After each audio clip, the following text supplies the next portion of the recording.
9-րդ թեման պետք է այսօր նայենք ճշմարտության 33 թեմաներից, դասերից, որը կոչվում է կանչ։ Այս թեման, այսինքն կանչ թեման մենք ուսումնասիրենք 4 բաժիններով։ Նախ ինչ է նշանակում կանչ, առաջինը, երկրորդը կանչի նպատակը, երրորդը Տեր Հիսուս Քրիստոսին գալու տարբեր կարծիքներ կանչի մեջ։ Այսինքն կանչ թեմայի մեջ է մտնում սա եւ 4-րդ բաժինը կանչը լսողներ ունեն պատասխանատվություն։ Նախ ինչ է նշանակում կանչ։ Մենք պետք է նայենք ըստ Սուրբ գրքի։ Բնական է, որ թեման, որ նայում ենք, որտեղ Սուրբ գրքի թեմաներն են, պետք է մենք նայենք Սուրբ գրքի հասկացողությամբ, Սուրբ գրքի բացատրությամբ, որտեղ շատ նույնանման արտահայտություններ կան, որ թե Սուրբ գրքի մեջ կան, թե, ասենց ասած, Սուրբ գրքից դուրս աշխարհի մեջ, ժողովրդի մեջ կան, որ շատ անգամ տարբեր իմաստներ ունեն։ Դրա համար մենք պետք է նայենք Սուրբ գրքի հասկացողությամբ։ Այս կանչը Սուրբ գրքի մեջ որոշ, ասենքն գրվածքներում Սուրբ գրային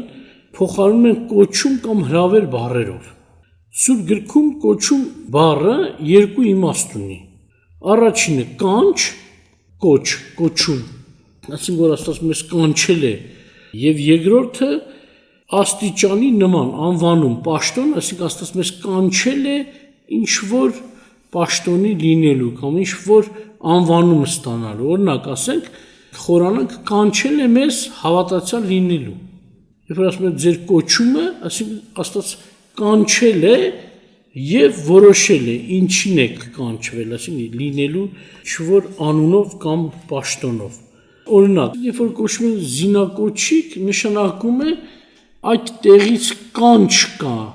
որևէ մեկին զինվոր լինելու։ Այսինքն կոչումը հենց երկու իմաստ ունի՝ կանչ եւ կոչում։ Նմանապես Աստված, երբ որ մեզ կանչում է, Աստծո կանչի մեջ նաեւ կոչում կա, այսինքն դիրք կա, անվանում կա, պաշտոն կա։ Ուրեմն Պողոս առաքյալը Եփեսացիների առաջին գլխի 16-18-րդ խոսքերն միասին ինչ է ասում, աղոթք է անում, որպեսզի մենք հասկանանք, թե Աստված մեզ ինչի է կանչել, այսինքն ոչ թե ինչու է կանչել, ինչի է կանչել, այսինքն կանչել է ինչ լինելու եւ ինչ տալու մեզ։ Աստված մեզ կանչել է ժառանգորդ լինելու։ Պողոս առաքյալը աղոթք է անում, որպեսզի մենք հասկանանք այդ կոչումը ինչ է, նախ մենք ով ենք դառնում եւ ով լինելով ինչ ենք ստանալու։ Իհարկե այսպես բացատրել հնարավոր չի, սակայն ըստ արտահայտության ժառանգության, այդ փառավոր հույսը, ժառանգության մեծությունը, ինչպիսի ժառանգություն եք ստանալու, մեծ ժառանգություն, հավիտենական ժառանգություն եք ստանալու, եւ նաեւ Աստծո անունով այսօր շատ հրավերներ կան երկրի վրա, այսինքն աշխարհում շատ կանչեր կան, շատ հրավերներ կան, իբրև թե կանչում են դեպի Աստված, սակայն ըստ Սուրբ գրքի, եթե մի հրավեր դեպի Քրիստոս չի տանում, այդ կանչը ուրեմն Աստծուց չէ։ Օրինակ առաջին Կորինթացիների 1:9-ում այսպես է գրված. հավատարիմ է Աստված, որի ձեռով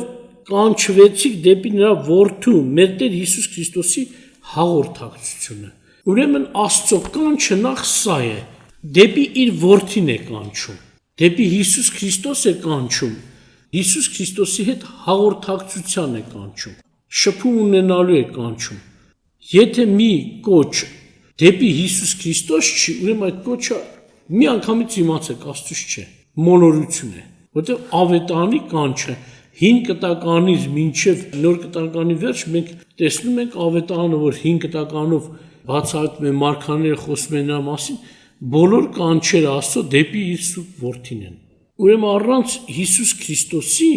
Աստված, Հայր Աստված իր մոտ ընդունելություն չունի։ Հիսուս Քրիստոսով է, որ Աստծո մոտ ընդունելություն կա, ինչպես որ Հովհաննես 14:6-ում ասում է. Ես եմ ճանապարհը, ճշմարտությունը եւ կյանքը։ Ոչ ոք Հոր մոտ չի կարող գալ, եթե ոչ ինձանով։ Այսինքն միայն Քրիստոսով է, որ Աստծո մոտ մարդ կարող է գնալ։ Սակայն մենք տեսնում ենք աշխարհում շատ սուտ ուսմունքներ կան, որոնք Քրիստոսին մերժել են, բայց կարծես թե դեպի Աստված են կանչում։ Սուրբ Գիրքը ասում է այդպիսի բան չկա։ Առանց Քրիստոսի Աստծո մոտ գնալ չկա։ Նաև Հովանու 16-13-15-ն եմ ուզում կարդալ ձեզ համար, ինչ ասում, բայց երբ որ նա ճշմարտության հոգին կգա, նա կառաջնորդի ձեզ ամեն ճշմարտության մեջ, որտեղ իր անձից չի խոսի, այլ ինչ որ կլսի, այդ կխոսի եւ գալու բաները կպատմի ձեզ։ Նա ինձ կփառավորի, որտեղ իմիցը կառնի եւ կպատմի ձեզ։ Ամեն ինչ որ իմ հայրը ունի, իմն է։ Նրա համար ասացի ձեզ, թե իմիցը կառնի եւ կպատմի ձեզ։ Ուրեմն նորից Աստծո, ասած ասած, երանդզնի անձերից մեկը Սուրբ Հոգին նույնպես Տեր Հիսուսը ասում է պետք է գա երկիր Հիսուսի բարձրանալուց հետո, որ Հիսուս ասաց ձեզ որբ չեմ թողնի։ Այսինքն միշտ պետք է լինի մարդու հետ աստվածային Տեր։ Ճիշտ է Աստված ամենուրեք է, Հայր Աստված եւ Որդի Աստվածն էլ ամենուրեք է, ինչպես Տերը ասաց ամենուր ես ձեզ հետ եմ, մինչև աշխարհի վերջը, սակայն անմիջական հենց երկրի վրա Սուրբ Հոգին է հիմա, որ Տերը ուղարկել է։ Սակայն ասում է Սուրբ Հոգին երբ որ գա, նա իր անձիցը չի խոսի, այլ ինձ կփառավորի երկրի վրա։ Նմանապես մենք տեսնում ենք, չէ՞, սխալ ուսմունքների մեջ, որ իբր Սուրբ Հոգուն են մեծարում, բայց Տեր Հիսուսը անտեսված է, դա Սուրբ Հոգու ձեռագիրը չի, դա Սուրբ Հոգու ուսմունքը չի, որովհետև Սուրբ Հոգին Հիսուսին պիտի փառավորի երկրի վրա, ոչ թե Հիսուսին մոռացնել տա։ Այն ուսմունքները, որ Հիսուսին մոռացնել են տալիս կամ ցածրացնում են, նրանք նորից ասում են, որ Աստծուց չեն։ Նմանապես Աստծո հրավերը իր շնորհքի համեմատ է, որով նա մարդկանց կանչում է դեպի Տեր Հիսուս Քրիստոս անկախ իրենց ով լինելուց կամ ինչպիսի լինելուց։ Մեր արժանինքներից չի, այսինքն այս իմաստով մեր ձեռք բերած պատիվներով չի, հարստությունով չի, կամ փառավորությամբ չի, աշխատանքով չի, մեր ձեռք բերումներով չի, որ Աստծուն պետք է մոտենանք, այլ Աստված ձրի է կանչում դեպի այս փառքը, դեպի փառավոր Թագավորը Հիսուս Քրիստոսին։ Երբ որ մենք նայում ենք նույն համարի մեջ, հենց այդ ճշմարտության մասին էլ է խոսում առաջին Կորինթացիների 1:9, որ խոսեց դեպի Քրիստոսի հետ հաղորդակցության, հավատարիմ է Աստված, այսինքն հավատարիմ է ինքն իրեն, իր ծրագրին, իր խոստումին, խոսք է տվել, հավատարիմ է իր խոստումին, իր սիրուն եւ կանչում է դեպի Քրիստոս առանց մեր արժանինքներին նայելու եւ երկրորդ Տիմոթեոսի 1:9-ում էլ գրված ասում է, որ փրկեց մեզ եւ սուրբ կոչումով կանչեց ոչ թե մեր գործերի համատ, այլ իր առաջադիմության եւ շնորհքի համատ, որ տրվեց մեզ Հիսուս Քրիստոսում հավիտենական դարերից առաջ։ Այստեղ շեշտում է խոսքը, որ ոչ թե մեր գործերի համատ, այլ իր ծրագրի համատ, իր ողորմության, իր սիրո համատ։ Ուրեմն Տիրոջ կանչը շատ էլի արժեքավոր է։ Հիմա մարդիկ կանչում են, չէ՞, մանավանդ այս օրերին շատերն են կանչում, հեռուստացույց նայեք, եթե բոլոր տեղերից կանչում են, մեկը կանչում է իր ապրանքը առնելու, մյուսը տունն է ուզում ծախի, ուզում է որ դու առնես, մյուսները աշխատանքի են կանչում, բայց իհարկե իրենց շահի համար, այսինքն ուրիշի կանչերը իրենց օգուտի համար են, բայց Տիրոջ կանչը մեր օգուտի համար է։ Հոբը ասում է Աստված երկինքում դու երկրի վրա ինչքան ուզում ես բարություն արա, լավություն արա, արդյոք Աստծուն ինչով կհարստացնես կամ օգուտ կտաս, կամ ուզում ես վատություն արա, Աստծուն ինչ վնաս կարող ես տալ։ Ոչ մի, այսինքն Աստծո կանչը իր օգուտի համար չի, կանչվողի օգուտի համար է։ Իսկ մնացած կանչերը դուք տեսնում եք, բացառիկ դեպքեր են, որ մարդիկ այո, այնել ծնող լինի կամ շատ մոտիկ հարազատ լինի, որ քեզ սիրելով քո օգուտի համար քեզ որևէ տեղ կանչի, բայց հիմնականում կանչվում են դեպի իրենց ծառայությունը, դեպի իրենց օգուտը, իրենց շահը, սակայն ավետարանը ասում է, Աստված մեզ սուրբ կոչումով կանչեց։ Նաև եթե մեկին կանչել է Աստված, ուրեմն այդ կանչը սուրբ է։ Այո, Աստված ասում է, կանչվածները շատ են, ընտրվածները քիչ, բայց սակայն եթե մեկ միտք նայեք, ընտրվածները նկատի չունի Աստծո ծրագրով, այսինքն Աստված որոշել է սա ընտիր լինի, նայել ընտիր չլինի, ոչ, Աստված հնարավորություն է տվել բոլորին, մարդը ինքը իր ընտրությամբ պետք է ընտիր կանգնի Աստծո առջև, այսինքն իր նվիրվածությամբ, իր հնազանդությամբ։ Սա է, որ ասում է, ընտրվածները, կանչվածները շատ են, բայց ընտրվածները քիչ, սակայն ոմանք ծռում են իբրև թե Աստված ծրագրել է, թե ով պիտի փրկվի, ով չփրկվի, այո, Աստծո ծրագրի մեջ կա, ինչպիսիները փրկվեն, ովքեր կանչը ընդունեն, ովքեր հնազանդվեն, ապաշխարեն եւ այլ, սակայն մարդիկ արդեն ինչպիսիներից դուրս են գալիս, անհատ անունների վրա են կանգնում, իբրև թե Աստված գուցե չի որոշել դու փրկվես, թեև կանչվել ես, բայց իզուր ես եկել, կարծես, այդպես չի, բոլորին էլ Աստված կանչել է սուրբ կոչումով, փրկության նպատակով, ժառանգության նպատակով, ոչ թե կործանելու նպատակով, Աստված ձեզ օրհնի, ուրեմն Տիրոջ կանչը սուրբ է, նաև կանչի հրավիրատոմսը, այսպես ասած, չէ, մարդիկ, եթե մեկին կանչում են հարսանիքի, հիմնականում շատերը հրավիրատոմսով են կանչում, չէ, Աստծո հրավիրատոմսն էլ ավետարանն է, Քրիստոսի ավետարանն է, եւ ոչ թե անազգանով արդեն մեղավորներին է կանչում, ավետարան, որը կանչում է մեղավորներին ուղղվելու, բժշկվելու, փրկվելու, եւ երբ որ մենք կարդում ենք օրինակ Մատթեոս 24-ի 14-ը, Տեր Հիսուսը անձամբ խոսում է այդ մասին, ասում է արքայության այս ավետանը տիեզերքում կքարոզվի ամեն հեթանոսներին վկայություն լինելու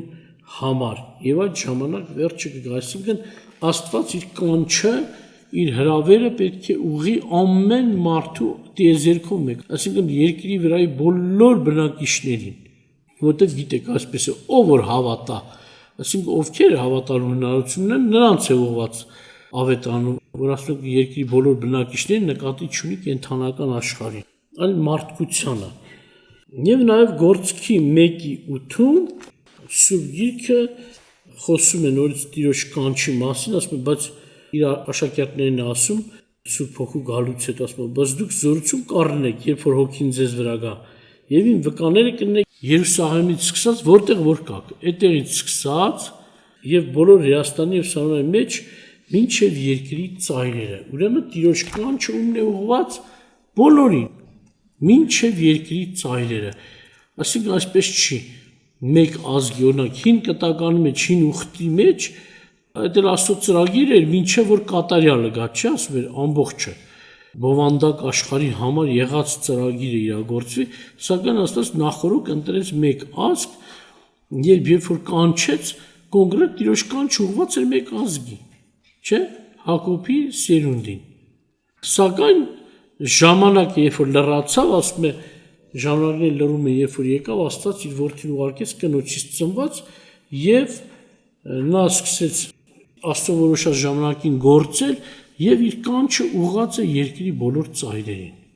Ուրեմն Տերը կանչում է բոլորին անխտիր։ Նմանապես մենք կարդում ենք Տիրոջ խոսքից Հռոմեացիների 1:16-ում, որ գրված է, որտեւ ես Քրիստոսի ավետանը ամոթ չեմ համարում։ Այն Աստծո զորությունն է փրկելու համար ամեն հավատացողներին, առաջ հրյա եւ հետո հույնի, այսինքն բոլորին։ Նորից Աստծո ավետանը ամոթ չեմ համարում, որտեղ շատ ժամանակ մարդիկ ամոթ են սարքում Աստծո հրավերը։ Իբրև թե դու պատկանում ես քո պապերի գրոնին, ամոթ է, որ դու քո պապերի գրոնից դուրս գաս եւ գնաս ուրիշ հավատքի։ Իհարկե չեմ ասում ուրիշ կրոնի, որովհետև Քրիստոսի ճանապարհը կրոն չէ, այլ ապրելակերպ է, ապրելաձև է,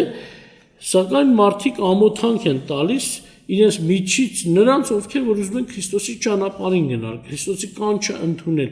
եւ դրա համար Պողոս առաքյալը ասում է, ես ամոթ չեմ համարում, որովհետև Աստծո զորությունն է ավետարանը, զորավոր կանչ է փրկության համար, փրկելու համար։ Բնական է, երբ որ ավետարանը դեռ չէր տարածվել, դեռ Աստծո կանչը չէր հնչել, եւ մարդիկ իրենց հաստատել են տարբեր ճանապարհների մեջ, եւ եթե նոր է քարոզվում, բնական է բոլոր ազգերից մարդիկ նոր մի բան պետք է ընդունեն, հավատք, նոր ճանապարհ, եւ սա արդյոք դառնում որ հալածանք լինի, սակայն Պողոսը եւ այն մարդիկ, ովքեր որ հասկացել են Տիրոջ շնորհքը, մեծությունը, ողորմությունը, պետք է Պողոսի նման ավետանը ամոթ չհամարել։ Նաև այս կանչը, Տիրոջ ավետարանի կանչը կոչվում է երկնային կոչ կամ վերին կոչ, երկնային, այսինքն երկնքից եկող եւ երկնային վերին դիրքերի մեջ հաստատող, ոչ թե միայն դիրքերի, նաև վերին քաղաքացիության համեմատ, այսինքն աստվածային քաղաքացիության, այսինքն սուրբ կոչումի մեջ է հաստատում, վիճակի մեջ։ Եվ Փիլիպպեցիների 3:14-ն ուզում ձեզ համար կարդալ, որտեղ որ գրած է. հետևում եմ դեպի նպատակը, Աստծո վերին կոչումի մրցանակին Քրիստոս Հիսուսը։ Տեսնում եք, ամեն ինչ դիտմամբ շեշտում է առաքյալը, որ Քրիստոս Հիսուսը, այսինքն Քրիստոս Հիսուսից դուրս ոչ մի կոչ չկա դեպի վերին կոչում։ Եվ Պողոս առաքյալը ասում է, ձգտում եմ։ Հաճախակի գիտեք ինչ հարց է մարդու տրտմեցնում։ Օրինակ, իմ համար տրտմություն է որոշ հավատացյալների համար, որ երբ որ գալիս են ժողովի, խոսում են, երգում են, ուրախանում են Տիրոջ ողորմություններով շնորհքով, բայց երբ որ ժողովից դուրս են գալիս, տեսնում ես նրանք կարծես թե հավատքի լուր չեն լսել, ապրում են այնպես, ինչպես որ իր շրջապատը։ Ասած չեն հիշում կարծես ավետարան գոյությունի, ընկած են իրենց զբաղմունքներով, իրենց գործերով, իրենց տան առևտրով, զբաղված են իրենց առօրյայով, բայց Պողոս ասում է, հետևում եմ, այսինքն անընդհատ, ոչ թե միայն ժողովների ժամանակ, այլ սա իմ կյանքի ընթացքն է։ Սա մեր կյանքի ընթացքն է, թե Աստծո ժողովրդի հետ միասին, թե ժողովրդից դուրս, այսինքն երբ որ մենակ եմ, տանն եմ, ուզում եմ թեկուզ ես գործեր ունեմ, զբաղմունքներ ունեմ, բայց նաև ամեն ինչ ես մտածում հենց այդ հրավերի համեմատ անեմ, հրավերի պատվերների կոչումի, այդ սուրբ կոչում կամ վերին կոչում, երկնային պատվիրանների համեմատ անգամ իմ զբաղմունքներս կարգավորեմ։ Բայց ցավալի է, որ ոմանք մոռանում են, բայց Պողոս ասում է, հետևում եմ դրան։ Նաև Եբրայեցիների 3:1-ում նորից այդ կոչումի անվանումը կա, որ ասում է. ուստի սուրբ եղբայրներ, տվյալ պահին, որ եկեղեցու եղբայրներն է նամակը գրվում, դրա համար ասում բոլոր ժողովրդին է ուղղված, սակայն եղբայրների ձեռքով։ Ասում է երկնավոր կոչումին մասնակիցներ, մտիկ տվեք, ասում ուշադրություն դարձրեք, նայեք մեր դավանության առաքյալին եւ քահանապետին Հիսուս Քրիստոսին։ Ուրեմն ինչ է անվանում երկնային կոչումին մասնակիցներ, այսինքն երկնքից կոչը կանչը, որ եկել է, դուք այդ կոչին մասնակից եք։ Նմանապես դուք նույն ավետարանը ուղղված է այս մարդկանց եբրայեցիներին տվյալ ժամանակի եւ ամեն ժամանակի իհարկե, նաեւ այսօր ձեզ։ Այո, սխալ չի լինի, եթե մեկը ձեզ ասի երկնային կոչումին մասնակիցներ։ Իհարկե նաև այդտեղ պատգամ կար, նայեք, ուշադրություն դարձեք մեր դավանության առաքյալին եւ քահանապետին, չէ, Հիսուս Քրիստոսին։ Այսինքն նրան նայեք, միշտ ձեր աչքի առաջ լինի նա։ Այսինքն նրա խոսքը, նրա պատգամը, նրա ավետարանը, նրա կանչի նպատակը երկնային կոչումին մասնակիցներ։ Դիտմամբ է ասում, որ մենք հիշենք երկնային բաները, երկնքից եղող պատգամները։ Ինչ էր նշանակում կանչ։ Կանչ նշանակում էր թե հրավեր եւ թե անվանում, կոչում։ Նաեւ նշանակում էր դու կանչված ես ինչ-որ բան ունենալու, օրինակ ժառանգություն։ Կանչ այս ունիվերսալ խոսք է, սենց ասած։ Կանչված ես ունենալու եւ լինելու։ Հիմա մենք կարդանք երկրորդ բաժինը, ասենք ձեզ հետ ուսումնասիրենք երկրորդ բաժինը, որը կոչվում է կանչի նպատակը։ Աստծո կանչը Քրիստոսի միջոցով, որ դուրս է եկել Քրիստոսի ավետանով դեպի բոլոր ազգերը, նշանակում է բոլոր ազգերին կանչում է դեպի Քրիստոս, ինչպես որ մենք նայեցինք, առաջին նպատակը սա է, որ Քրիստոսին գան։ Կանչը այդպես է, որտեղից դուրս է գալիս, տանում է այդտեղ։ Նաև Աստծո կանչը մեզ կանչում է, Աստված մեզ կանչում է, մեզ հրավիրում է դեպի իր ծրագրերը։ Իր ծրագրերի մեջ մեզ համար նախատեսված դիրքին ու վիճակին։ Մի քանի դիրք եւ վիճակներ կնշենք, որտեղ շատ մեծ հարստություն կա Տիրոջ կանչի մեջ։ Օրինակ, Աստծո կանչը մեզ հրավիրում է դառնալու հավատացյալ, ավետարանին հավատացող։ Օրինակ Քրիստոս երբ որ կանչում է մարդկանց, Մարկոսի 1:15-ում ասում է ապաշխարեցեք եւ ավետարանին հավատացեք։ Այսինքն Քրիստոս մեզ կանչում էր ավետարանին հավատալու։ Երկրորդ նպատակը, որ Աստված կանչել է, ինչպես որ հիշեցրեցի Մարկոսի ավետարանից, նաեւ Մատթեոսի ավետարանում էլ Տերը կանչում է, չէ՞, մեզ ապաշխարելու, ասում է ապաշխարեցեք, որտեղ երկնքի թագավորությունը մոտեցել է։ 5:32-ում Ղուկասի ավետարանում գրված է, նորից որ Տերը մեզ կանչում է ապաշխարության։ Ասում է ես չեմ եկել արթաներին կանչելու, այլ մեղավորներին ապաշխարության կանչելու։ Ուշադրություն դարձնում եք, Տեր Հիսուս ասում է ես եկել եմ կանչելու, բայց ումը մեղավորներին, բայց ուր ապաշխարության։ Այսինքն ցույց է տալիս այս կարճ խոսքը ով է կանչում, ումն է կանչում, ինչու է կանչում։ Հիսուսն է կանչում, մեղավորներին է կանչում եւ կանչում է ապաշխարության։ Օրինակ նաեւ Տեր Հիսուս Քրիստոսը կանչը մեզ փրկության համար է, չէ՞, որ Աստված կանչում է, որպեսզի փրկություն ունենան, հենց բոլոր ավետարանն է դա է ասում, օրինակ Հովհաննես 3:16-ում է նորից նույնը կրկնում է։ Նաեւ Աստված մեզ կանչում է լուսավորելու, կարելի ասել փրկությունից առաջ նախ լուսավորում է, ցույց է տալիս մեր ով լինելը, մեր ինչպիսի լինելը, Աստծո կամքը, լուսավորում է, գիտություն է տալիս մեզ եւ մեզ ապաշխարություն է տալիս։ Օրինակ Պետրոսի 1:2-9-ում գրված է, որ դուք ընտիր ազգ եք, թագավորական քանացու սուրբ ազգ, սեփական ժողովուրդ, սրանք իհարկե հաթաթ չեմ խորանալ, սրանք բոլորը կանչի արդյունքներն են, որ Սուրբ Գիրքը ասում է, ընտիր ազգ, թագավորական քանացու սուրբ ազգ, սեփական ժողովուրդ, որ քարոզեք նրա առաքինությունը, որ ձեզ խավարից կանչեց իր զարմանալի լույսին։ Այսինքն նախ որ ասեցի Աստված լուսավորում է եւ մնացած բոլոր բաները տալիս է, չի ասում կանչեց իր զարմանալի լույսին։ Կանչում է եւ սկսում է կամաց այդ բոլոր ճշմարտությունները հաստատել ձեր կյանքում։ Նաեւ Աստված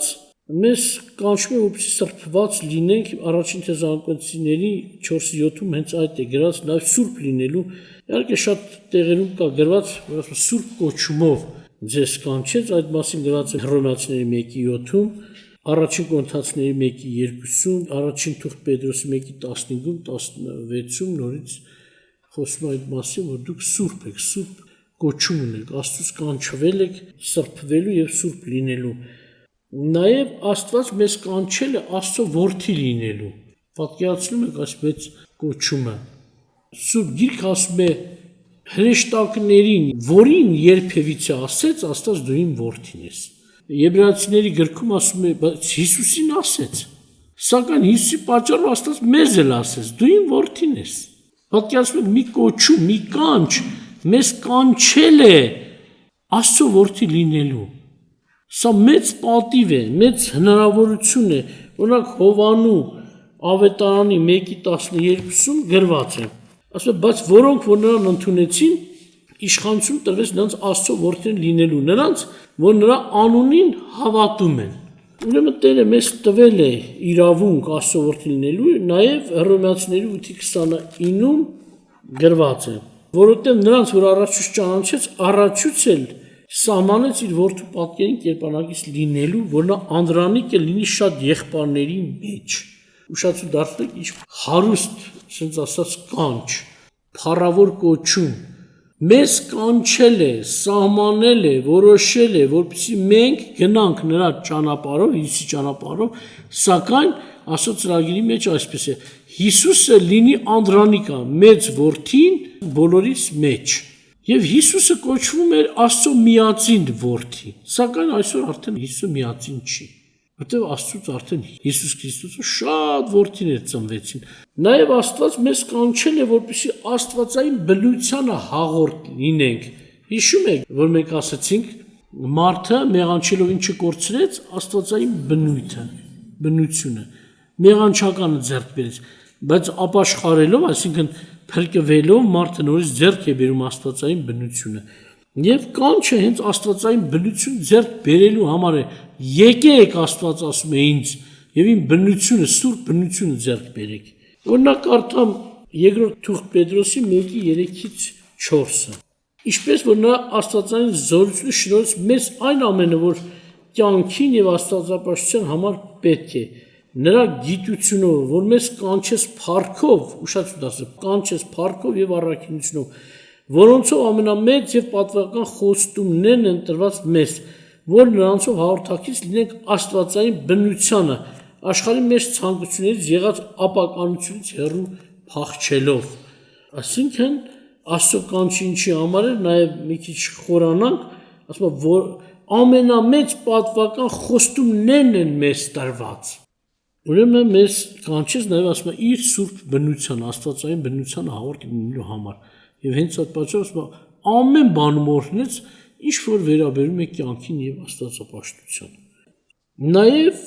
Աստված մեզ կանչել է, որ մենք Քրիստոսի հետքերով գնանք, Քրիստոսին հետևող լինենք։ Սուրբ Գիրքը ասում է, եթե նա այս երկրի վրա, եթե նա ճանապարհի մեջ մասնակից են, չարչարանքին կամ արդարության սրբության ասում, փառքին էլ մասնակից կնենք։ Ուրեմն կարդում եմ առաջին թուղթ Պետրոսի 2:21-ից 24-ը։ Հենց այդ բանի մեջ կանչվեցիք,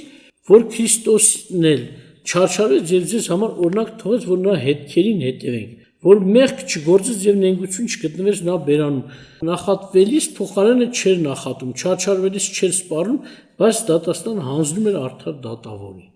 Մեկը տեսնում ես, ես չեմ մեղադրում իհարկե մեր քույր եղբայրներին, որտեղ նոր են, գալիս են, սովորում են, պետք է ասես, բացատրես, հիշեցնես Սուրբ Գիրքը, բայց տեսնում ես հալածանքի մեջ, դժվարության մեջ գալիս են։ Սկսում են ասել, որ այս ինչ հալածում է, անգամ թեկուզ տան անդամներից կամ հարևան կամ աշխատանքի վայրից եւ այլ։ Սակայն հիշեցնում են, որ չէ որ գրված է Քրիստոսի ընտանիքն է, Քրիստոսի նման աշխարհում հալածանք պետք է ունենա, նեղություն, արդար տեղը իհարկե, ոչ մեղանչելու պատճառով։ Հենց սրանով ենք մենք նմանվում Քրիստոսին։ Նա էլ ասում է անգամ օրինակ տվեց, չէ, շատ ժամանակ մենք չենք զսպում մեզ, ինչ է գրված, ասում է նա նախատվելիս փոխարենը չէր նախատում, հնարավոր հավատացյալից դե որ ինքը ինձ ասեց, ես էլ նույն պատասխանը տամ, բայց Տիրոջ խոսքը ասում է մի ասա, ինչպես նա արեց, ես նույնը անեմ նրա հանդեպ, բայց ինչ է ասում, չարչարվելիս չէր սպառնում, հնարավոր է, չէ, մենք ասում դու քեզ կտեսնես, Աստված աչքերդ կհանի, օրինակ, եւ այլ, չէ, սպառնում ենք, վախեցնում ենք, բայց ասում է նա դատաստանը հանձնել էր արդար դատավորին, Հայր Աստծուն, իհարկե տվյալ բանին իր համար դատավորը Աստված էր։ Ուրեմն իր հետևող լինելը նշանակում է մենք պետք է հետևենք Քրիստոսի սուրբ ճանապարհին, անգամ եթե այդ ճանապարհի մեջ հալածանք ու նեղություն կա, պետք է իմանանք դա օտար եւ անծանոթ մի բան չէ, այլ հենց Քրիստոսին հետևելու պատճառով է եւ դրա համար դու մեծ վարձք ունես երկնքում։ Նաեւ Քրիստոսի սեփականություն լինելու Տիտոսի 2:14 խոսքում ասվում է. նա իր անձը մեզ համար տվեց, որ մեզ ամեն անօրությունից ազատի ու մաքրի իրեն սեփական ժողովուրդ անի բարի գործերի նախանձավոր։ Նաև առաջին Պետրոսի 2:9 էլի որ ասում է, որ Տերը իր համար սուրբա սեփական ժողովուրդ պատրաստեց։ Այսինքն դուք կանչված եք Տիրոջ սեփական ժողովուրդը լինելու, պատկերացնում եք, եկեք ամփոփեմ մի հատ վերևից գամ առանց համարները կարդալու կանչի նպատակը, որ մենք ինչպիսին լինենք, ով լինենք հավատացյալ, ապաշխարած, փրկված, լուսավորված, սրբված, սուրբ, լինենք Աստծո որդի, Աստվածային բնության հաղորդ լինենք, Տեր Հիսուս Քրիստոսին հետևող լինենք, նրան սեփական ժողովուրդ լինենք եւ նրան նման լինենք։ Ուրեմն մենք նայեցինք, որ կանչը նպատակ ունի եւ նպատակը երկու իմաստ ուներ, որ բաժանված էր, որ Աստված մեզ կանչում է, որպեսզի մենք լինենք եւ նշեցինք, լինենք ով կամ ինչպիսին։ Սակայն երկրորդ ենթաբաժինը սա է, Աստված մեզ կանչում է, որպեսզի մենք ունենանք, արդեն ձեռք բերենք, ոչ թե մեր անձի հետ կապված, այսինքն առաջինը վերաբերում էր անձի ինչպիսի լինելու կամ ով լինելու, սակայն սա ձեռք բերումների մասին է։ Օրինակ Եսայի 55-ի 6-7-ը։ Դրացեք Տիրոջը, քանի որ նա գտնվում է Նրան կանչեցեք, քանի որ նա մոտ է։ Ամբարիշտը թողի իր ճանապարհը եւ անորեն մարդը իր խորհուրդները եւ դառնա Տիրոջը, եւ նա կողորմե նրան։ Եվ մեր Աստծուն, որովհետեւ նա շատ ներող է։ Ուրեմն Աստված մեզ կանչում է մեղքերի թողության եւ հենց հրավիրում է մեզ եւ մեզ էլ խրատ է տալիս, որ կանչեք եւ ստացեք մեղքերի թողություն։ Նաեւ Ղուկասի 5:32-ը կարդամ ձեզ համար, որտեղ գրված է. Ես չեմ եկել արդարներին կանչելու, այլ մեղավորներին։ Այսինքն մեղքերի թողություն ունենալու։ Նաեւ Գաղատացի 5:13-ում խոսում է, որ Աստված մեզ կանչել է մեղքի իշխանությունից ազատ լինելու։ Արդեն գիտեք մեղք թեմայի հետ կապված, որ կար ոչ թե միայն մեղք, նաև կա մեղանչական բնություն, չէ՞, մարդը ունի, այսինքն Աստված մեզ կանչում է ոչ թե միայն մեղքերի թողություն ունենալու, նաև այդ մեղանչելու ցանկությանը, մեղանչելու բնությանը հաղթելու, այսինքն մեր մեջ եղած այդ մեղանչական բնությանը մերժելու եւ ապրելու Աստծո բնությամբ։ Նաեւ Աստված մեզ կանչում է Քրիստոսի հետ խաղաղություն ունենալու։ Կողոսացիների 3:15-16-ում ասում է. «Եվ Աստծո խաղաղությունը իշխե ձեր սրտերում, որի մեջ էլ կանչվեցիք մեկ մարմնով եւ գոհացող եղեք»։ Այսինքն նախ Քրիստոսի խաղաղությունը ունենալու, Քրիստոսի հետ խաղաղվելու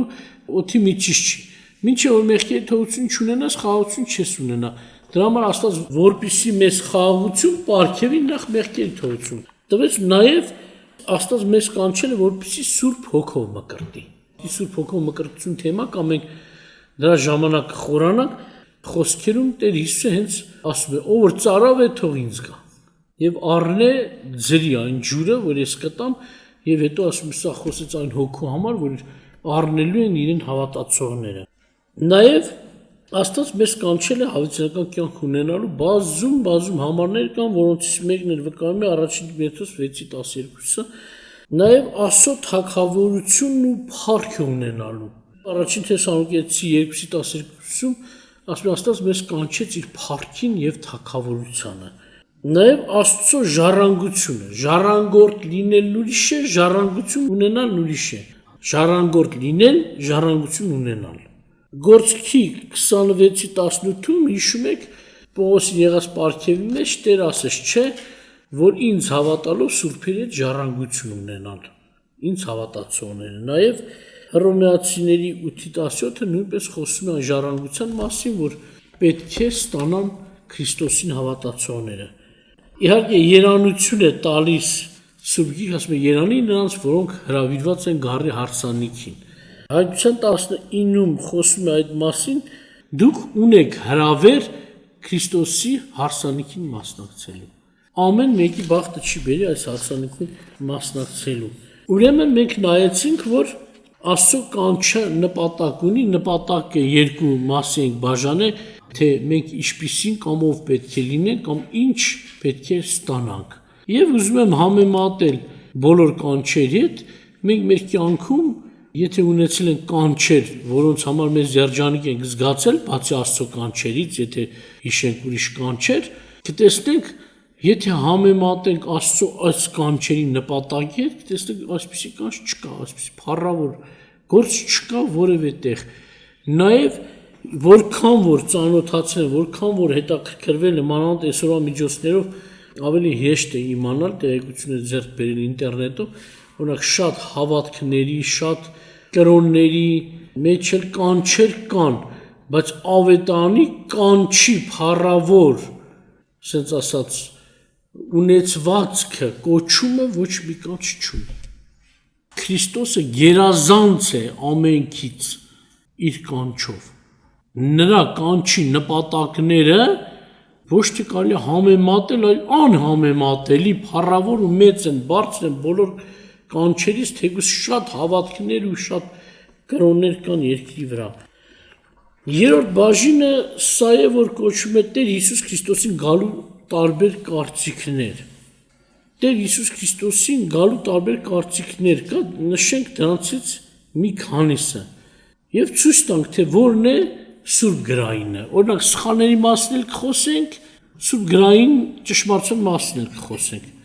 Օրինակ ոմանք այսպես են ասում. ես իմ կամքով գնացի Քրիստոսին։ Այսինքն մարդիկ անտեսում են Քրիստոսի կանչը, ես իմ կամքով գնացի, էլի մեր կամքը դեր ունի, բայց եթե Քրիստոս չկանչի, մենք ինչպես գնանք։ Օրինակ մենք վեր գնանք միտեղ, ասենք եկենք ձեզ մոտ աշխատելու, եթե նա չի կանչել մեզ, կասի տեղ չունեմ քեզ համար։ Մեկ ուրիշն ասում է, ես սկսեցի, Աստված էլ օրհնեց։ Նորից կարծես թե բարություն է տեսնում նա իր մեջ, բայց մենք գիտենք, մարդու մեջ բարի բան չկա։ Հենց կանչը, ողորմությունը, փրկության բոլոր ծրագիրը Տիրոջ շնորհքից են, ոչ թե կարող ենք ասել ես արեցի, կարծես թե բարիքի հիմքը ես դրի, Աստված էլ փառք ասուն իբրև թե արձագանքեցից, այդպիսի բան չկա։ Բարի հիմք մարդը չի կարող դնել։ Կամ երրորդ ուրիշ հասկացողություն կա, ասում է Աստված մղեց, ես շարունակեցի։ Նորից է տեսնվում իբրև բարիքի հեղինակը մարդը ինչ որտեղ, ուղղակի Աստված մղեց, կարծես թե Աստված այնքան որ ինձ շարժեց ու ես արդեն գնում եմ։ Ինձ մի փոքր հրել էր պետք, կարծես թե որ ես էլ արդեն ասեի, հա, վա, ես քնած էի, կարծես զարթնեցի, տեսա, բարին սա է, վերջ, էլ ինձ ուրիշ բան պետք չի։ Սա էլ սխալ տեսակետ է, նման բան չկա։ Սրանք այս 4-ն էլ սուրբ գրային չեն, սակայն սուրբ գրային պատասխանը սա է։ Աստվածը ինձ կանչողը, Աստծո կանչի ու ծրագիրի մեջ է օրհնության մեծությունը։ Ուղղակի մենք հոժարվում ենք Աստծո հետ, որտեղ Աստված բռնակալ չի, մեր հոժարությունը թեև ես իմ ինչ մեծ զորություն չի, սակայն Աստված հարգում է իրավունքը հոժարության վրա, ինքը մեզ պատրաստում է այն ծրագրի մեջ, որը ինքն է դրել, ոչ թե մենք։ Ընդունելությունն էլ, ինչպես որ ասացինք, Տիրոջ շնորհքով է։ Խոսքը այսպես հնչում Տերը եւ ես։ Կանչի դեպքում սա է, այսինքն Տերը իր բաժինը ունի, ես էլ իմ, այսինքն քայլ անողը ես եմ, բայց ոչ առանց Տիրոջ զորության։ Տերը կանչում է, ես ընդունում եմ, սակայն շարունակություն նորից Տիրոջ օգնությամբ, զորությամբ, Տիրոջ բժշկությամբ ու ոնց օրհնությամբ պետք է լինի։ Նախ սկիզբը վերցնենք։ Եթե Տերը չկանչի, մենք չենք կարող գնալ։ Երկրորդ մասը, եթե Տերը կանչի, մենք ընդունենք եւ Տերը մեզ չօրհնի, չզորացնի, էլի մենք չենք կարող գնալ։ Բայց այստեղ արդեն ինչու՞մն է գաղտնիքը, ամբողջ փառքը, զորությունը Տիրոջն է, ուղղակի մենք ընդունում ենք Տիրոջ կամքը, հոժարվում ենք եւ մեր հոժարության համեմատ Տերը մեզ զորացնում է, որպեսզի սուրբ ճանապարհի մեջ մենք կարողանանք քայլել։ Եթե մեզ մնա, թեկուզ կանչն են լսենք, գիտություն ունենանք, միևնույն է մեր ուժը չի պատի, որտեղ Պողոս առաքյալ ասենք Հռոմեացիների 7-րդ գլխում ասում է, չէ, որ թեև ես գիտակցում եմ, հավանում եմ, բայց տեսնում եմ, որ չեմ կարողանում անել։ Բարին գիտեմ, բայց անելը չեմ կարող։ Դրա համար սա է, բարին սկսում է Տերը, ես կամենում եմ, բարին շարունակելն է, կատարելն է նորից Տիրոջից է։ Տերը ձեզ օրհնի։ Ուրեմն Մատթեոս 4:18-22-ում գրված է. Ձեւ Հիսուսը Գալիացիների ծովի եզրում ման գալիս տեսավ երկու եղբայրներին, Սիմոնին, որը Պետրոս էր կոչված, եւ նրա Անդրեաս եղբայրը, որ ուրկան էին գցում ծովը, որտեղ ձկնորսներ էին, եւ ասաց նրանց. իմ ետևից եկեք եւ ես ձեզ մարդկանց ոսորներ կշինեմ։ Շարունակեց իհարկե, բայց սա էր Տերը կանչեց, այդտեղ շատ ձկնորսներ կան, շատ կային։ Սակայն հարցը սա էր, նրանք չէին կարող իրենց գնալ, եթե Տերը չկանչեր։ Անկամ շատերը եկան, որ ասում են, Տեր ուզում ենք քո հետևից գալ, բայց Տերը նրանց չընդունեց այդ շարքում։ Ես չեմ ասում Տերը չընդունես փրկության համար, սա ուրիշ բան է, բայց ինչ նպատակով կանչում է Տերը, սա Տիրոջ պարգևն է։ Օրինակ, եթե անգամ ծառայության համար լինի, մինչև որ Տերը չկանչի, Տերը չհաջողի, մարդը չի կարող ունենալ։ Օրինակ այս առաքյալներին, երբ որ Տերը կանչեց, ասում են նաև նրանց զորություն տվեց, որ ավետարանը քարոզեն, դևերի վրա իշխանություն տվեց, դևեր հանելու, հիվանդներ բժշկելու, մեռելներ հարություն տալ։ Չէ, ծառայության համար էլ Տերը զորություն տվեց։ Եթե ծառայության համար անգամ մարդ անկարող էր, ավելի եւս հավիտյան ապրելու համար մարդ անկարող է։ Տերը կանչում է հավիտյանական կյանքի եւ զորությունն էլ ինքն է տալիս։ Ու մենք այդ ճանապարհով գնանք։ Սակայն հնարավոր է, այո, հնարավոր է, որ մարդը չարձագանքի Տիրոջ կանչին։ Օրինակ սխալ ուսուցումներ կան, օրինակ որ մարդը իբրև ուզում է հրաշքի վերագրի իր ապաշխարությունը, այսպես ասում, էլի հրաշք է, որ մենք կարողանում ենք ապաշխարել, բայց սրանք ուրիշ ձև են պատկերացնում։ Ասում գիտեք, ինչ անկախ ինձանից գնացի։ Նման բան չկա։ Աստված բռնակալ չի, անկախ մարդուց չի տանում մարդուն իրեն ծառայեցնելու կամ պաշտոն տալու, սրբելու, եթե մեկը որոշել է մեղքի կյանք ապրելու, դեռ զորով չի սրբի նրան։ Օրինակ, որ ասում եմ, հնարավոր է մեկը չարձագանքի Տիրոջ կանչին, այդ մասին գրված է Առակացի առաջին գլուխ 24, 25 եւ 28-րդ խոսքերում։ Ասում եմ, որտեվ ես կանչեցի, փաստ, որը պատմություն է ներկայացնում Տերը, ասենք եղած այդ ժամանակվա փաստից։ Տերն է խոսում, ասում է, ես կանչեցի ոմանց ասում, եւ դուք չուզեցիք, ձեռքս մեկնեցի եւ ուշադրություն դարձող չկար։ Եվ դուք մերժեցիք իմ բոլոր խորհուրդ եւ իմ հանդիմանությունը չուզեցիք։ Հետո շարունակում ասում է, այն ժամանակ ինձ կկանչեն, կգա ժամանակ արդեն դուք ինձ կկանչեք, բայց ես չեմ պատասխանի։ Առավոտանց կանուխ ինձ կորոնեք, բայց ես չեք գտնի։ Այսինքն Տերը խոսում է մի դեպքի մասին, որ մարդկանց, որոշ մարդկանց կանչել էր, բայց ասում է դուք ուշադրություն չդարձրեցիք, ձեռքս մերժեցիք եւ այլ եւ այլ։ Այսինքն ես փրկության, օգնության կանչեցի, բայց դուք չուզեցիք։ Այս ինչի համար է մեջ բերված, որ այո, թեկուզ Տերը մեծ օրհնություններ է պատրաստել, կանչում է, սակայն, ասենց ասած, զորով չի փաթաթում մարդու վզին։ Այլ Տերը հարգում է մարդու ընտրությունը։ Մարդը կուզի կարող է Տիրոջ հետ ապրել։ Օրինակ, ասես մի գաղափար կար մի ժամանակ, որ մարդիկ Աստծո ճանապարհը նմանեցնում էին կարծես թե գիպնոզության, սենց էին ասում։ Օրինակ, որ մտնես այդ ճանապարհի մեջ, էլ չես կարող դուրս գալ։ Բայց այդպես չի, ազատ է մարդը, կարող է գալ, նաև մերժել։ Բայց Տերը ասում է, խրատ եմ տալիս։ Քո առջև դնում եմ երկրորդ օրինացում չի, ասում է, կյանքը եւ մահը, օրհնությունը եւ անեծքը, որ ուզում ես ընտրիր, բայց Տերը որպես բարի խրատ է տալիս, ասում է, կյանքը ընտրիր, որ ապրես։ Ասենք այդպես չի, որ Տերը մարդուն ասած անջատի, մարդ անկախ իրենից իբրև գա ապաշխարի դառնա Տիրոջ խմբի անդամ, ոչ։ Ուրեմն հնարավոր է, այո, մարդը լսի եւ մերժի, ինչպես որ մենք այսօր տեսնում ենք, շատ-շատն են լսում եւ մերժում են, չեն ուզում։ Եվ Տերն էլ չի բռնանում, սակայն իրենք իրենց ընտրության համեմատ հավիտյան կապրեն։ Որտեղ ամեն բարիքը Աստծունն է, մարդը որ Աստծուն չի ուզում, բնական է Աստծո ձեռքից եղած բաներն էլ պետք է կորցնի։ Եվ հավիտյան կմնան անխնամ առանց լույս, sense ասած Աստծո լույսի, Աստծո խաղաղության, Աստծո բարության, Աստծո բժշկության, եւ դա հենց հավիտյանական տանջանքն է։ Թեև շատերը հենց այդպես անում են, շատ-շատերը այդպես խոսում են տեսօրերին ինտերնետով, որոշ երկրներ այնպես են փչացել, որ այդ երկրների ժողովուրդ ասում են, այո, ավելի նախընտրում են գնալու դժոխք, քան թե Աստծո հետ ապրելու։ Որպես ինչ Աստված, որովհետև հակառակ է իրենց ապական գործերին, փչացությանը հակառակ ասում մի արեք, նրանք դրա համար բարկանում են Աստծո վրա,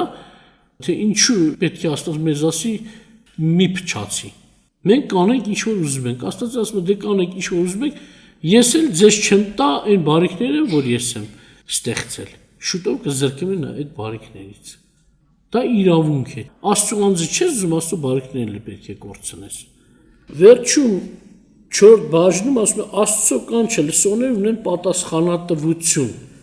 Շատերը մտածում են, երբ որ խոսում է պատասխանատվության մասին, կարծես Աստված վախեցնում է։ Աստված չի վախեցնում։ Նախ Աստված տեղյակ է պահում իրականությունը, սակայն եթե վախենանք էլ տեղին է։ Եթե պատկերացնում ես որտեղ եմ գտնվում, օրինակ մի վայրում, որտեղ շուշուտ հիվանդանում են, հա? Օրինակ եմ ասում։ Եվ հանկարծ մերժում եմ բժշկին։ Ինձ համար պետք է վախենալ լինի։ Ես այնտեղ չեմ ապրում, որ կարողանամ հանգիստ ապրել։ Ես այս բժշկի կարիքը շատ կունենամ։ Ես չեմ ուզում վախենում եմ նրան կորցնելուց, որովհետև շրջապատում չարիքով լիքն է, ասենք ամեն ինչ չարիքի մեջ է։ Ասում է, եթե մարդը ավետարանի հրավերը չընդունի, վնաս է քաշելու։ Թեև մարդը ասում է կարող է, ազատ է ընդունելու կամ մերժելու, սակայն պատասխանատու է այդ հրավերի համար։ Ուշադրություն դարձեք, Աստծո կանչին չէր անիրավությունից արդարության մեջ գալու, խավարից լույսի, չար իշխանությունից Աստծո թագավորություն գալու կանչ ուներ։ Եթե մարդը չի ուզում խավարից լույսի գա, չարիքից բարիքի գա, բնական է, թե չարիքով է տուժվելու, խավարի պատճառով է տուժվելու,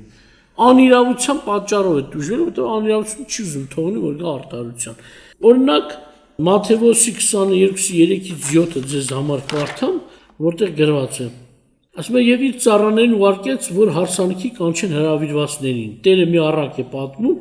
այսպես է սկսում եւ ասում է, նրանք չկամեցան գալ։ Դարձյալ ուրիշ ծառաներ ուղարկեց եւ ասացեք հրավիրվածներին, ահա իմ ճաշը պատրաստեցի,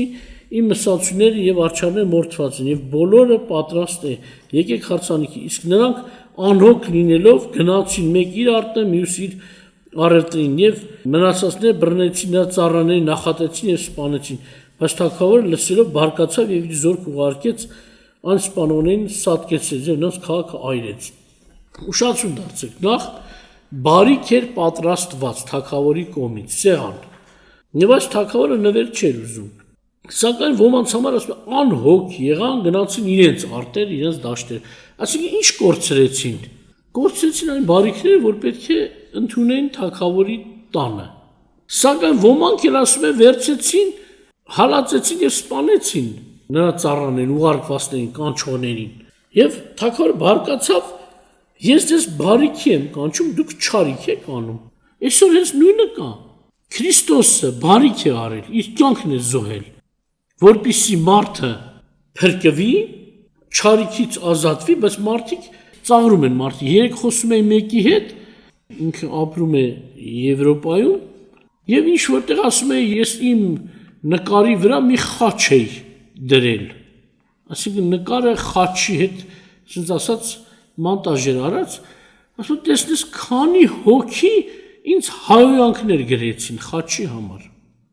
Վատություն չի արել ոչ մեկին։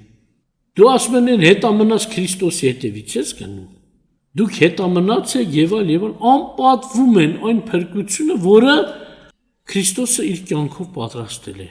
Ձեզ վատություն է արել, որ ձեզ համար մահացել է։ Բայց անարգում են, անպատվում են Քրիստոսին։ Եվ պատահական չի, որ Տեր Հիսուս այս առակը պատմեց։ Ոմանք էլ սկսում են հալածել եւ սպանել անգամ Քրիստոսի ծառաներին, որոնք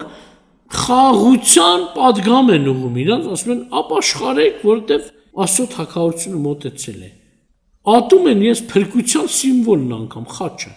Եվ 23:37-ն որ ասեցի կարդամ, նաեւ ասում է Տերը այսպեսի խոսք ասեց. Երուսաղեմ, Երուսաղեմ, մարգարեներ կոտորող եւ քեզ մոտ ուղարկածներին քարկոծող, քանի անգամ կամեցա քո երեխաների ժողովել, ինչպես հավը ժողովում է իր ձագերը թևերի տակ, բայց դուք չկամեցաք։ Տերը պատահական օրինակ չի բերել։ Երբ է թևերի տակ հավաքում ձագերին հավը, չեմ ամ հավ պահել եք թե չէ։ Թուղս հավ ունեցել եք ոմանք։ Վտանգի ժամանակ ձայն է հանում թուղսը հավա եւ ձագին հավաքում է իր թևերի տակ, որ պաշտպանի հարվածից կամ ցրտից կամ գիշերը նորից հավաքում քնցնում է իր ճտերին, որպեսզի ավելորդ փորձություններից, մկներից եւ այլ ազատ լինեն, չգան ճտերին տանեն։ Եվ Տեր ասում է, քանի անգամ կամեցա քեզ հավաքել, այսինքն փորձանքից ազատել, իմ թևերով, իմ խնամքով, բայց դուք չուզեցիք։ Դե որ չուզեցիք, այն փորձանքը, որից ես ուզում եմ ձեզ ազատել, ընդունելու եք։ Ես ձեզ ուզում եմ ազատել։ Լավ պատկերացրեք,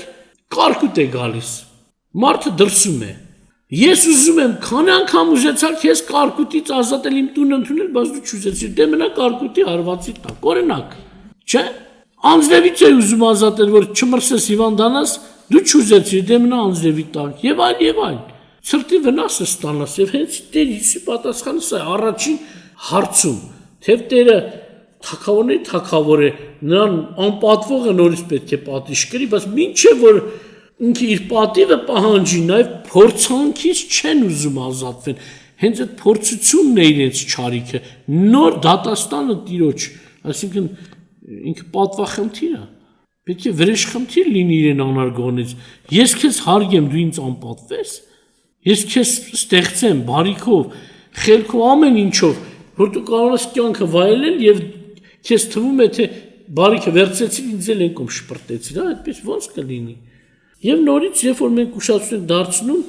Հովանու 3:36-ում գրված է, ասում է. Որդուն հավատացողը հավիտյան կյանք ունի, իսկ որդուն չնազանդվող կյանք չի տեսնի, այլ Աստծո բարկությունը մնում է նրա վրա։ Ուշադրություն դարձեք։ Աստծո բարկություն կա բոլոր մեղավորների վրա, թեև Աստված սիրում է։ Եվ Աստված սիրելով իր որդին ուղարկեց, որպեսզի այդ բարկությունից ազատի։ Որն է բարկությունը? Մեղքի պատճառով է բարկությունը, որ մարդը կորցրեց կյանքը մահվան մեջ է։ Հավիտյանական տանջանքի արժանի է, մեղանչելու անիրավության պատճառով։ Եվ Աստված ուզում է այդ անիրավությունից ազատի, մարդը չի ուզում ազատվի։ Եվ դրա համար ասում է, որդուն Հիսուս Քրիստոսին, այսինքն ընդունողը հավիտյանական կյանք ունի, իսկ չընդունողը կյանք չի տեսնի, բայց ինչ է մնում, Աստծո բարկությունը ոչ թե նոր կգա նրա վրա, այլ կա արդեն, մնում է նրա վրա։ Նոր չի, որ Աստված պետք է բարկանա։ Գրված է, Աստված ամեն օր մեղավորի վրա բարկացած է, մեղքի համար, չարության համար։ Նմանապես Եբրայեցիների 12:25-ն է ասում, որ Աստծո կանչը մերժողները ունեն պատասխանատվություն եւ պատիժ։ Եվ հարցը միայն սա չի, որ Աստծո կանչը չընդունողները կպատժվեն։ Ոչ թե միայն չընդունողները կպատժվեն, այլ Աստծո կանչը խեղաթյուրողները, այսինքն աղավաղողները կպատժվեն։ Դրա համար ասում է, ոչ թե միայն մերժողները կդատապարտվեն, նաև խեղաթյուրողները եւ այդ կանչի համեմատ չապրողները։ Օրինակ, Աստված մեզ կանչել է ապաշխարած լինելու, մենք եկել ենք իբրև թե կանչը ընդունել ենք։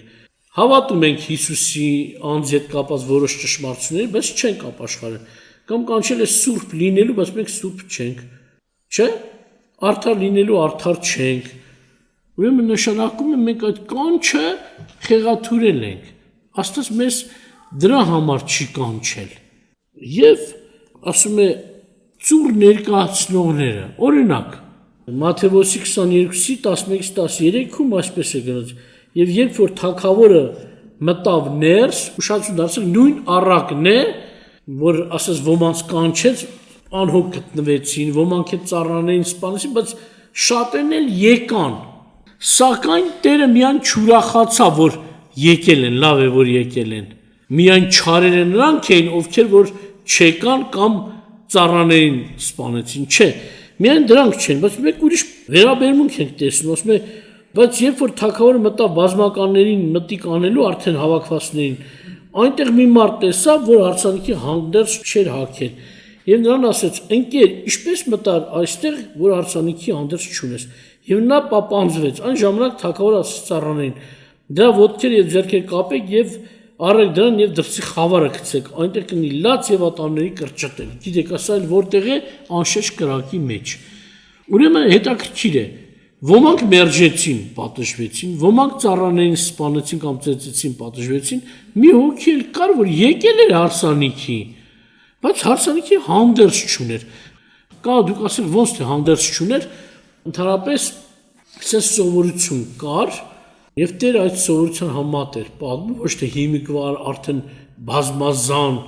ճշմարտությունից ընկած տարբեր ձևեր կան, բայց մի ձև կար, երբ որ թագավորը խնջույք էր անում կամ հարսանիք էր անում իր զավակի համար, ինչ էր անում, հրավիրում էր եւ բոլոր հրավիրվածներին ինքն էր հագցնում։ Այդտեղ չկար հարուստ եւ աղքատ։ Չկար, որ մեկը ճոխ շորերով գար, մեկն էլ հազիվ շորեր ճարեր, մի աղքատիկ շորերով եկել։ Բոլորին բարձր արժեքի, նույն արժեքի թագավորը բոլորի համար հագուստ էր պատրաստել, որպեսզի գան, հագնվեն եւ մտնեին հարսանիքի սրա։ Իր հարսանիքին տեսք տալու, գեղեցկություն տալու համար։ Բայց հետաքրքիր է, ասում եմ, մեկը եկել է առանց հարսանիքի հանդերձի։ Եվ Տերը ասաց, ինչու ես այսպես եկել, ասում պապանձվեց, ինչու պապանձվեց, որովհետև նա գիտեր թագավորի կամքը եւ չէր արել։ Եվ թագավորը բարկացավ իր կամքը ոտի տակ դնելու համար, եւ այդ պատիժը, որ լսեցիք, որոշեց նրա համար։ Այսինքն սա է, հնարավոր է մեկը գա ժողովրդի մեջ տիրոջ, սակայն կանչի համեմատ չի պատրաստվել, չի ակնվել արդարություն, սրբություն, զորություն եւ այլ եւ այլ։ Տեր Հիսուսը ինչու այս առակը ասեց, որ նույն օրինակով պատժվելու են այն մարդիկ, ովքեր կանչի համեմատ չեն պատրաստվում։ Սա զգուշացում է մեզ, եւ եթե Աստված հաջողի մենք շուտով տեսնենք այդ օրը Քրիստոսի գալու, այդ օրը մենք այդպես չի, որ իբրև թե անտեղյակ էինք Աստծո կամքից։ Մեր աչքի առաջ է դրվելու այս հարցում ինչու չես պատրաստվել։ Չէ՞ որ ես ասել եմ եւ դու գիտեիր։ 25-ին 1-13-ը խոսում է 10 կույսերի մասին, այդտեղ առակ է ելի, բայց ասում է 5-ի հիմար էին 5 իմաստուն, չէ՞։ 5-ի հիմարությունը, որ որոշ հարց կար, որոնք դրանում պատրաստ չէին։ Օրինակ, ոմանք ավել, ասենց ասած, կրկնակի պատրաստություն էին տեսել, որպեսզի խավարում չմնան, իսկ ոմանք գուցե ժամանակներ ուրիշ տեղ էին ծախսել եւ չէին պատրաստվել ամբողջովին, որպեսզի դիմավորեն Փեսային։ Եվ նրանց պակասությունը պատճառ դարձավ, նրանք զրկվեցին հարսանիքից։ Այսինքն Փեսայի հետ մտնելու սրա։ Ուրեմն տեսնում եք պակասությունը նորից մարդուն բերեց չարիքի։ Հովանու 15-ի առաջին երկրորդ խոսքում էլ գրված է. Ես եմ ճշմարիտ որդը եւ իմ հայրը մշակն է, ամեն ճյուղ, որ ինձանում է եւ պտուղ չի բերում, նա կտրում է նրան եւ գցում, եւ ամեն պտուղ բերողին մաքրում է, որ էլ ավելի պտղաբեր լինի, կտրում է եւ հետո շարունակում կրակն է գցում։ Սա օրենք է, կանոն է, ամեն մարդ այդպես է վարվում, ոչ մեկ չի ուզում չարչարվի, ներքատու ծառ դնի իր հողամասում, այգում, մեկ էլ անդադ անպտուղ լինի, ով պտուղ է բերում է ուշադիր է խնամք է տանում նրա շուրջ, ասում հայրս խնամք տամ, իսկ նա որ պտուղ չի բերում, Աստված կտրում է եւ են կոմ են նետում։ Գուցե մենք չենք նկատել շատերս, բայց ինչքան մարդիկ եկան երկար տարի Աստծո ժողովրդի մեջ, մեկ է տեսնես ինչ-որ մի պատճառով գնացին, ու էլ չեն կարող վերադառնան Աստծո տուն։ Գուցե հենց սա էր, որ Աստված կտրեց հանեց նրանց։ Դա որ մենք ավելի երկյուղով պետք է լինենք, որ եթե գալիս ենք, ուրեմն աշխատենք պտղաբեր լինելու։ Եթե պտուղ չենք բերում, օրից մի օր հայրը կհանի նրան, ասում է, դուրս կգցի նրան։ Ինչպես նաև Գաղատացիների 1:8-ից 9-ում գրված է, ասում է, բայց եթե մենք էլ երկինքից մի հրեշտակ էլ ավետանեց ձեզ, նրանից ուրիշը, քան որ մենք ավետանեցինք ձեզ, նզոված լինի, եւ նորից 9-ում էլ ասում է, նզով կեն մարդուն, որը ուրիշ ավետարան կբերի, ասենք խեղաթյուրած ավետարան կբերի։ Մենք այսօր տեսնում ենք, թե մարդիկ անվախ գործում են, սակայն անպատիժ չեն մնա։ Տեսնում եք, որ Աստված կանչել է մարդկանց ապաշխարության, իսկ նրանք մարդկանց կանչում են, որ փող հավաքեն։ Կամ Քրիստոսի այս անգին խոսքերը Հռոմեացիների թղթում ասում է, ով որ սրտով հավատա, բերանով դավանի, կփրկվի, որտեղ սրտով հավատում ենք արդարանալու համար, բերանով դավանում ենք փրկվելու համար, սրտով հավատ եւ բերանով դավանություն, այսինքն տեքստը վերագրում է դա Քրիստոսի խաչի գործին, փրկության։ Բայց մենք տեսնում ենք այս բառերը արտահայտությունները վերցել են, տեքստը փոխել են այդ սուտ վարդապետները։ Ասում են, ով որ հավատա եւ դավանի, մեկ է փոխել են, Քրիստոսի խաչը կորցրել են, փրկության թեման։ Մեկ է տեսնես մեքենա են դնում, եթե դու սրտով հավատաս, որ Աստված քեզ մեքենա կտա, բերանով էլ դավանես մեքենա կունենաս, փող կունենաս։ Պատկերացրու ինչ սրբապղծություն։ Քրիստոսի խաչի թեման սարքել են մեքենա, սարքել են փող, սարքել են տուն, եւ ինչ որ ուզում են աշխարհային ցանկություններ։ Սա նշանակում է խեղաթյուրել ավետարանի падգամները, կանչը։ Եվ մարդիկ հազարավորներով, որտեղ տգետ են եւ կրթված չեն սուրբ գրքով, այդպես խափեբաների հետևից գնում են եւ կործանվում են, թալանվում են նախ այս երկրի վրա, նաեւ կորցնելու են հավիտենական կյանքը, որտեղ նրանք հավիտենական կյանքի դավանություն եւ արդարացում չունեն, փրկություն չունեն, այլ նրանք մեքենա եւ ուրիշ բաներ են փափագում։ Ուրեմն մենք նորից հիշում ենք, որ Աստծո կանչը ուղարկված է բոլոր ազգերին, կանչված են բոլորը, Եսայի 55-ի 10-11 խոսքերում այսպիսի բան կա գրած, ասում է, որտեղ ինչպես որ հիշնում է անձրևը երկինքից եւ չի դառնում այնտեղ, այլ ոռոգում է երկիր եւ արգասավոր է անում եւ բողբողջեցնում են նրան եւ տալիս է սեմնացան եւ հաց ուտողին, այնպես էլ պիտի լինի Տերը ասում է իմ բերանից դուրս եկած խոսքը, որ պիտի պարապ ետ չդառնա ինձ մոտ, այլ կկատարե իմ ուզածը եւ կհաջողի նրանում, ինչի համար որ ես նրան ուղարկեցի։ Այսինքն սա էլ չի նշանակում, որ շատերը մերժում են, ուրեմն Աստծո խոսքը պարապ տեղն է, ոչ։ Շատ համարներ կան, որոնց մասին չեմ ուզում ես արդեն խոսել, սա է ընդհանուր, թեև Աստված կամք է տվել մարդուն ընդունելու եւ չընդունելու, սակայն Աստծո կանչը չընդունողները ունեն պատասխանատվություն, որտեղ նրանք անիրավությունից իրավունքի կամ արդարության մեջ չուզեցին գալ, կորուստից փրկության մեջ, ասած խավարից լույսի մեջ չեն ուզում գալ, նաև իրենց մերժելով անպատվում են թագավորների թագավորի բարությունն ու նվերները։ Դրա համար նրանք պետք է զրկվեն ամեն բարիքներից։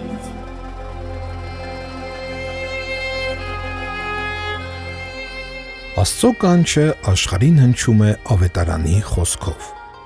որը կանչում է դեպի Քրիստոս Սուրբ Հոգու զորությամբ։ Եվ այդ խոսքը իրեն ընդունողի կյանքում իրագործում է Աստծո նպատակը։ Թեև այս կանչը Աստծո զորությամբ եւ ներկայությամբ է, սակայն անդիմադրելի չէ։ Մարդն ունի իր ընտրության քայլը, իսկ մերժելու դեպքում նա պատասխանատու է, որովհետև անիրավությունից արդարության եւ կորստից փրկության չի գալիս։